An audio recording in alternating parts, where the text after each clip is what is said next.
আর দুদিন পর তোমার বিয়ে। তুমি বোধহয় ভুলে যাচ্ছ মোহন, বিয়েটা কিন্তু সারা জীবনের একটা ব্যাপার। বিয়েটা ছেলে খেলা না। হ্যাঁ আমি জানি, সেই জন্যই তো বলছি বিয়েটা কোনো ছেলে খেলা নয়।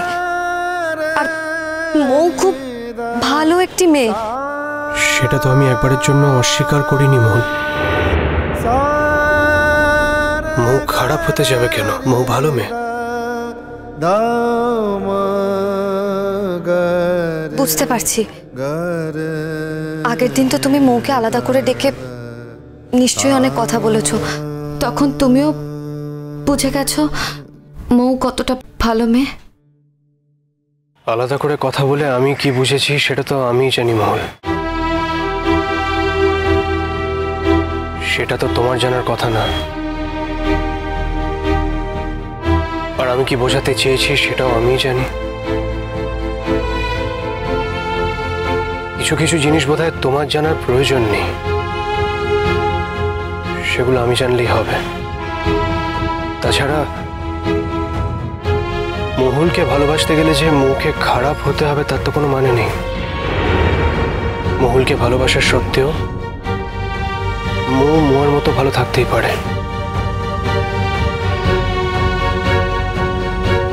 আমি বুঝতে পারছি না তুমি এই কথাগুলো কেন বলছো। তুমি সত্যি বুঝতে পারছো না? না, আমি কিন্তু তোমাকে একা পেয়ে তোমার সুযোগ নিতে চাইনি মোহন। আমি শুধু চেয়েছিলাম যেটা সত্যি সেটা তোমাকে স্পষ্ট করে বলবো। স্পষ্ট কথাটা স্পষ্ট করে তোমাকে জানিয়ে রাখা উচিত। যেদিন প্রথম তোমাকে দেখেছিলাম সেদিন থেকে তুমি আমার মন জুড়ে আছো মোহন। তারপরে বারবার তোমার সঙ্গে দেখা হতে থাকে। আমিও খুব অবাক হয়েছিলাম। ভাবো না, পৃথিবীতে এত মানুষ থাকতে আমার বারবার তোমার সঙ্গে দেখা হতো কেন? আমার মনে হয়েছিল এতে কারোর একটা ইশারা রয়েছে। তারপর দেখলাম যে বাড়িতে আমার বিয়ে ঠিক হয়েছে তুমি সে বাড়িরই মেয়ে। আর বিশ্বাস করে এতে আমার কোনো হাত ছিল না মোহন।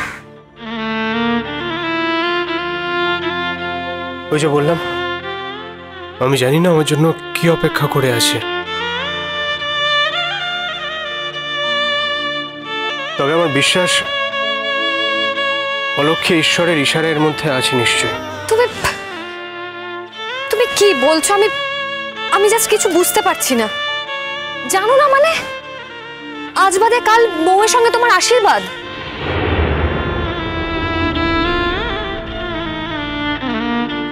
আমি আমার মনের কথা তোমাকে জানালাম মোহন।